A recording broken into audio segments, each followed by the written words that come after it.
This is Everyday Tension. Real stories based on real experiences about everyday conflicts people rarely talk about. This story was shared anonymously.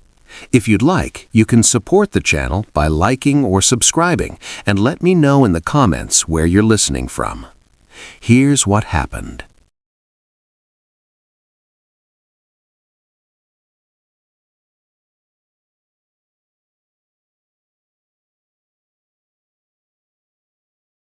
It was the pictures that did it. The pictures on her walls. I stood there in the hallway, my son tugging on my hand asking if we could go to the park now. And I just stared. There she was, in a dozen different frames. Ava. But not the Ava I remembered from before. This was the Ava from after. The one I left.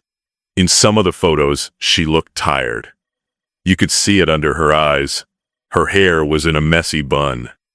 She was wearing those big, soft sweaters she lived in after Leo was born. In one, she was laughing, her head thrown back, and you could see the lines around her mouth, the ones that hadn't been there before. The stretch marks on her hips were visible through the thin fabric of a summer dress in another, and there was a man in every single picture. He was holding her. His arms were around her waist. His face was buried in her neck. He was looking at the camera with her, both of them smiling like idiots. He wasn't looking at some old version of her. He was looking at her, right then, in that body. With that tired, happy face. My stomach just dropped. It felt like all the air got sucked out of the room. Let me back up. I guess I should start at the beginning, or what feels like the beginning now. I met Ava at a friend's barbecue. I saw her from across the deck and I literally stopped talking mid-sentence. I'm not a poetic guy. I never have been. But I remember thinking she was like something from a magazine. Not just pretty. She had this long, dark hair and these huge green eyes. She was slender, wore simple sundress, and she moved like she was completely unaware of how every guy there was watching her. I spent the whole afternoon working up the nerve to talk to her. When I finally did, I was shocked she even gave me the time of day. I was just Mike. Regular Mike. I worked in logistics. I liked sports and beer and my friends. She was Ava. That she chose me felt like winning the lottery. For years, that feeling never went away. I'd catch someone looking at her when we were out to dinner, and I'd feel this stupid surge of pride. She's with me. I'd put my arm around her, just to make it clear. I loved her. I really did. But if I'm being honest with myself, which is all I seem to be doing these days, I love the idea of her just as much. The beautiful life. The perfect life we were building. It all looked right. We got married. It was a great wedding. She cried during her vows. I did too. We meant them. I know I meant them. I believed in forever. We talked about kids almost right away. We both wanted them. We'd see a family in the park, and she'd squeeze my hand and say, "That'll be us." We tried for a while, and when she finally got pregnant, it was the best day of my life. Better than the wedding. It felt real. It felt like we were doing it, making the life we talked about. Her pregnancy was easy. Or it looked easy. She glowed. Everyone says that, but she really did. Her skin was clear. Her hair was thick. She had this energy. She'd rub her little bump and smile the secret smile. I'd come home from work, and she'd be in the nursery, just sitting in the rocking chair we'd bought, looking out the window. I felt like a king. I had a beautiful, happy, pregnant wife. We were on schedule. Everything was going according to plan. Leo was born after a long, hard labor. 22 hours. I was in the room the whole time. I held her hand, I saw the pain on her face, the exhaustion. I saw things I can't unsee. It was brutal. When he finally came out, they put him on her chest, and she was crying, and I was crying, and it was this huge, overwhelming moment. But it was also messy and scary and loud. We brought him home 2 days later. The first week is a blur of sleeplessness. I took 2 weeks off work. I tried to help. I really did. I'd change diapers. I'd get up in the night when he cried, sometimes. I'd make her sandwiches. But I was also going back to work soon. I needed sleep too. The baby cried all the time. Or it felt like all the time. This tiny, red, screaming thing that we didn't know how to fix. Ava changed. It didn't happen overnight, but it felt like it. The glow was gone. She was always in pajamas or yoga pants. Her hair was in a greasy ponytail. She stopped wearing makeup, which she used to do even just to run to the grocery store. She looked tired, deep, bone-tired, and she started to fill out. Her body was different, softer, rounder in places it hadn't been. Her stomach, which had been this tight basketball, was now this soft pouch. She had red marks on her hips and breasts. Stretch marks. She'd show them to me, her eyes wide, with a kind of horror. "Look what it did to me," she'd whisper. I didn't know what to say. "They'll fade," I'd say. Or, "It's natural." But inside, I was unsettled. This wasn't my wife. This was a tired, sad woman with a different body. Then her skin broke out. Badly. Around her chin and cheeks. Big, painful-looking red bumps. She'd stand in front of the bathroom mirror and pick at them until they bled. She tried about that too. "I'm so ugly," she'd say, and I didn't say anything. I should have said, "No, you're not. You're the mother of my son. You're beautiful." But I didn't. Because in that moment, looking at her puffy face and the acne and the tears, I didn't think she was beautiful. I thought she was a mess. I'd just stand there, silent, which was worse than saying anything. Her personality changed too. The happy, easygoing Ava was gone. She was snappish, irritable. If I left a dish in the sink, she'd sigh like I'd committed a major crime. If the baby finally fell asleep and I made a noise, she'd glare at me with pure venom. One time, I came home from work, tired, and I guess I didn't ask about her day right away. I just went to the fridge to get a beer. She started crying, sobbing. She said I didn't care about her, that all I cared about was the baby being quiet and my own comfort. I got defensive. I shouted back. I said I was working all day to pay for everything, that I was tired too. It was our first big fight since Leo was born. It wasn't the last. The worst part was, I didn't want to touch her. Sex was out of the question. The idea of it felt wrong. Her body felt unfamiliar. It wasn't the body I fell in love with. I'd come to bed, and she'd be in one of my old t-shirts, her back to me, and I'd feel nothing but a kind of dull resentment. Like she'd done this on purpose. Like she'd let herself go and trapped me here. So I started staying up late, watching TV in the living room until I knew she'd be asleep. Then I'd sleep on the couch. After a week of that, I just moved my pillow and a blanket into the spare room. I told her it was because my snoring was keeping the baby up. She just looked at me, her eyes empty, and nodded. She didn't argue. That silence was worse than any fight. We lived like that for months. Roommates who shared a screaming baby. We'd communicate in short, functional sentences. Did you pay the electric bill? He needs more diapers. Your mother is coming on Saturday. I'd look at her sometimes and try to find the woman I married. She was in there, somewhere, buried under the tiredness and the softness and the resentment. But I couldn't reach her, and I stopped trying.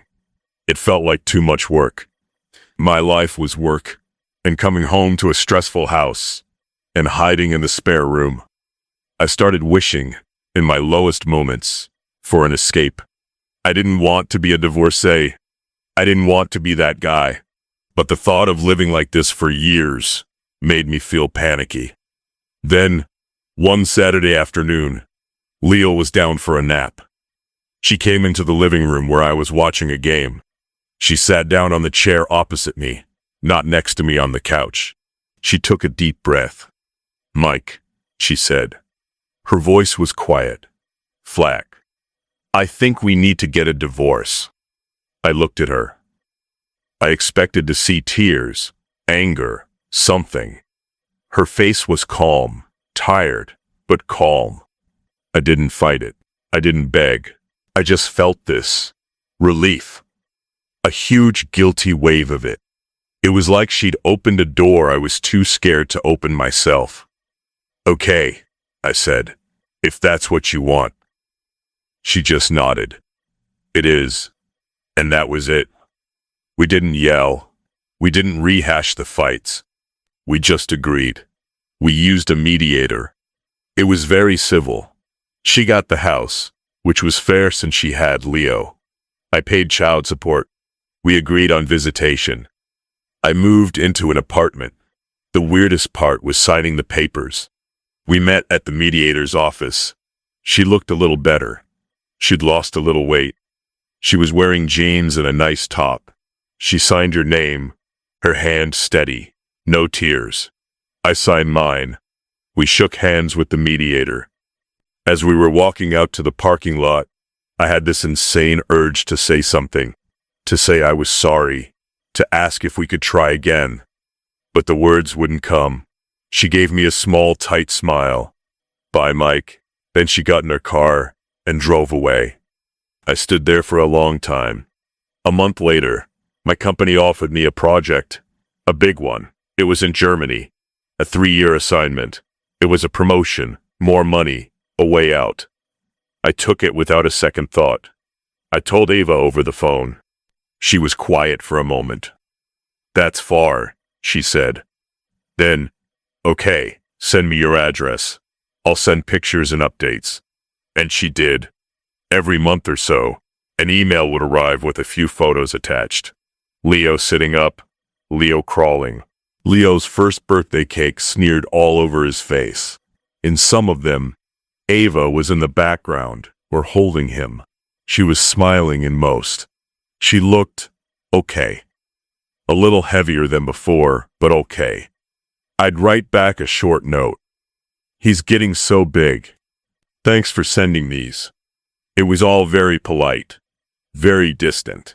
I went back to visit twice in 3 years. Short trips. I'd stay at a hotel. I'd pick Leo up, and we'd go to the zoo or a park for the day. He was a stranger to me. A cute little stranger who called me daddy because Ava told him to, but who didn't really know me. Ava was polite, distant.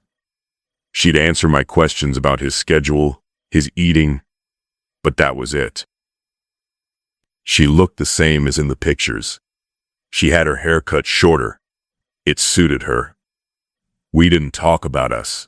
We didn't talk about anything real. It was all about logistics. What time would I bring him back? Did he need sunscreen? I dated a little in Germany. Nothing serious. It was hard to connect.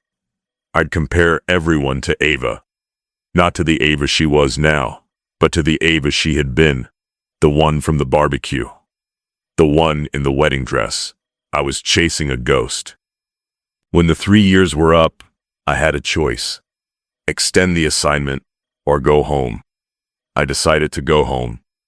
I told myself it was for Leo, that I needed to be a more present father. And that was true, partly. But there was another part, a part I didn't really admit to myself, that wondered about Ava. 3 years was a long time. Maybe things had changed. Maybe she had changed. Back. My flight got in on a Tuesday. I was jet-lagged, disoriented. I went to my new apartment, dumped my bags, and immediately drove to the house. Our old house. I didn't call ahead. I just went. She opened the door. And for a second, I didn't recognize her. Then I did, and my brain short-circuited. She was beautiful again. But not the same beautiful. This was different. She was slim, sure. Her hair was longer, shiny. She was wearing jeans that fit her perfectly, and a simple white t-shirt. She looked healthy, strong, but it was her face that got me. She was smiling. A real, easy, relaxed smile. The kind she hadn't had since before Leo was born. Her skin was clear. She looked happy. Genuinely, deeply happy. "Like," she said, surprised. "You're back. I thought you were coming next week." "Flight got moved up," I stammered. I couldn't stop looking at her. "You look amazing." She shrugged, like it was nothing. "Thanks. Leo's just finishing his lunch. Come in." The house was different. The furniture was rearranged. New paint. New pictures on the walls. That's when I saw them. The photos. Leo came running out, yelling, "Daddy." He hugged my legs. I picked him up, my eyes still scanning the walls. Picture after picture. Ava on a beach, laughing. Her arms around the tall guy with kind eyes. Ava and the same guy at a Christmas tree lot, both wearing silly hats. Ava in a kitchen, flour on her nose. The guy kissing her cheek. "Who's that?" I asked, pointing to a photo right by the door. My voice sounded strange. "Oh," she said, following my gaze. A soft look came over her face. A look I remembered, but it wasn't for me. "That's David, my fiancé." The word hit me like a physical blow. Fiancé. "You're engaged?" "Yeah, for a few months now." She said it so casually, like telling me it was supposed to rain later. "Leo adores him. Do you want some coffee?" I just made a pot. I numbly followed her to the kitchen. Leo chattered about his toys. I sat at the table, the same table where we'd eaten 1,000 meals. She put a mug in front of me. "So, David," I said. "Yeah, he's an architect. He's really great." She leaned against the counter, sipping her own coffee. She wasn't nervous. She was completely at ease. "The pictures," I started, then stopped. I didn't know how to ask what I wanted to ask. "Why is he with you in those pictures? You look like you did after Leo. You look tired. You look heavier. Why is he looking at you like that?" As if reading my mind, she said, "We met about 1.5 years after you left. I was in a bad place still. Leo was a toddler. It was exhausting. I hadn't lost all the weight. My skin was still a mess sometimes. I was just trying to get through the days." She said it plainly. No self-pity. David just saw me. He said I was the most beautiful woman he'd ever seen. He'd kiss my stretch marks. He called them my tiger stripes. Said they were proof I'd done something amazing. She let out a little laugh, shaking her head like it was a silly memory. When I'd get a breakout, he'd just kiss my cheek and tell me not to worry about it. He loved me. He loved all of me, even the parts I hated. She wasn't saying it to hurt me. She was just stating facts, and that made it hurt 1,000 times more. I took Leo to the park. I pushed him on the swings, my mind a whirlwind. I felt sick. I felt like a fool, the biggest fool who ever lived.